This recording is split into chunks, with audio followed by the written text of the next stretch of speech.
ભરૂચ જિલ્લાના જંબુસર તાલુકાના ખાનપુર દહેગામમાં વધુ એક શ્વાન કરડવાની ઘટના સામે આવી। જંબુસર તાલુકાના ખાનપુર દેહના રહેવાસી ફરજાના ઇમરાન યાકુબ પટેલ નામની મહિલાને કૂતરાઓ દ્વારા ફાડી ખાવામાં આવ્યા। તેઓ પોતાના ઘરની બહાર ઓટલા પર બેઠા હતા તે સમયે આ ઘટના બની। ઘટના બનતાની સાથે જ સારવાર અર્થે જંબુસર સબ ડિસ્ટ્રિક્ટ હોસ્પિટલ ખાતે ખસેડવામાં આવ્યા હતા। જંબુસર સબ ડિસ્ટ્રિક્ટ હોસ્પિટલ ખાતે પ્રાથમિક સારવાર આપ્યા બાદ ગંભીર ઈજા હોવાના કારણે વડોદરા સયાજી હોસ્પિટલ ખાતે ખસેડવામાં આવ્યા હોવાના સમાચાર સામે આવ્યા છે।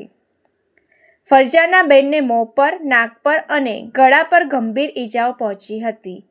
વારંવાર આવી શ્વાન કરડવાની ઘટનાઓને લઈ સ્થાનિક લોકોમાં ભયનો માહોલ સર્જાયો છે। હું ઇમરાન યાકુબ આદમ પટેલ ખાનપુર દેહ ગામનો રહેવાસી છું।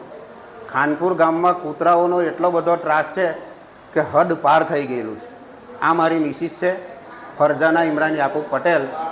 નાકે, હોઠ ઉપર બધી જગ્યાએ તોડી ખાધું છે। તાત્કાલિક મારે બરોડા લઈ જવા હું મજબૂર બન્યો છું।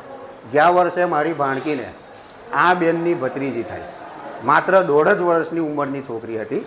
15થી 20 કૂતરાઓ લાગી ગયા હતા। લગભગ અહીંયાથી કૂતરાઓએ પકડી અને ફાડતા ફાડતા 20-30 ફૂટ દૂર સુધી લઈ ગયેલા। એ છોકરીને પણ બરોડા લઈ જવા અમારે મજબૂર થવું પડ્યું હતું, બરાબર। હવે લગભગ 2-3 મહિના સુધી ટ્રીટમેન્ટ ચાલી બરોડા SSG હોસ્પિટલમાં। અત્યારે એ છોકરી બધી જગ્યાએ 7 થી 8 જગ્યાએ તોડી ખાધેલું છે। એ બધી જગ્યાએ હજુ આજે પણ એની નિશાની છે।